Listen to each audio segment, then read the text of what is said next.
ABN Maharashtra में आपका खैर मकदम। मैं हूं मुनीर आरिफ खान।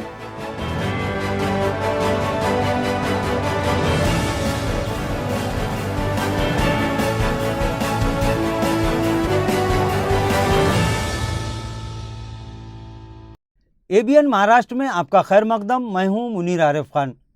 नाजरीन, आपको याद होगा कि सीएए को लेकर पूरे मुल्क में एक हंगामा खड़ा हुआ था और मुल्क की हर रियासत, हर ज़िला और हर शहर में मरकज़ी हुकूमत के इस ऐलान के बाद जैसे पूरे मुल्क में नाराज़गी की एक लहर चल पड़ी थी और इस मुल्क के करोड़ों अवाम ने एक आवाज़ होकर इस काले कानून की मुखालिफत करके हुकूमत को सोचने पर मजबूर कर दिया था, जिसके बाद ये मामला सर्द पड़ चुका था। लेकिन अब जैसे जैसे 2024 इंतखाबात करीब आ रहे हैं, मरकज़ की बीजेपी हुकूमत फिर दोबारा ऐसे मसाइल को उठा रही है कि जिससे अक़लियती और अक्सरियती फ़िरक़े में दोबारा इख्तिलाफ़ात पैदा हो।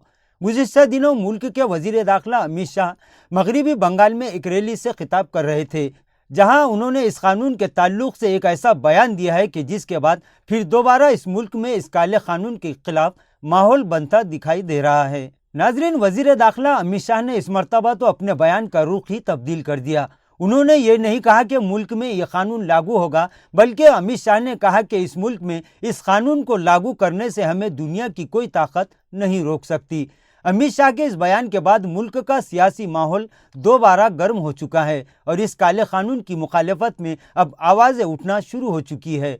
वाज़ेह है कि गुज़िश्ता में जब हुकूमत ने इस कानून के ताल्लुक़ से माहौल बनाया था, उस वक्त जहां पूरे मुल्क में इसकी मुखालिफत में धरने और एहतजाज किए गए थे, वहीं इस मुल्क की राजधानी दिल्ली खासकर सुर्खियों में रही, क्योंकि यहीं से इस काले कानून के खिलाफ शाहीन बाग की तहरीक शुरू हुई थी और मुल्क की जिन जिन रियासतों में इस कानून के खिलाफ एहतजाज किए जा रहे थे, इन तमामी मकामात को भी शाहीन बाग के नाम से पुकारा जाने लगा था। लिहाजा इलेक्शन से पहले फिर दोबारा सीएए का जिन बोतल से बाहर निकालकर मुल्क के सियासी माहौल को यकतरफा करने की कोशिशें शुरू हो चुकी है, तो वहीं अवाम भी पूरी तरह से ये इरादा जाहिर कर रहे हैं कि वो भी आईनी और जमहूरी तरीके से इस काले कानून के खिलाफ अपनी लड़ाई जारी रखेंगे। लेकिन इस मामले में सबसे अहम बात यह है कि इस कानून का दारोमदार आइंदा 3 दिसंबर को 5 रियासतों के आने वाले असम्बली इंतखाबात के नताइज पर रहेगा।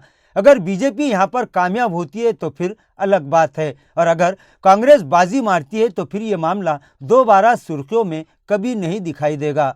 नाजरीन, आज के लिए बस इतना ही। कल फिर मुलाकात होगी कुछ नई खबरों के साथ। तब तक के लिए मैं मुनीर आरिफ खान आपसे इजाज़त चाहता हूँ। अल्लाह हाफिज़।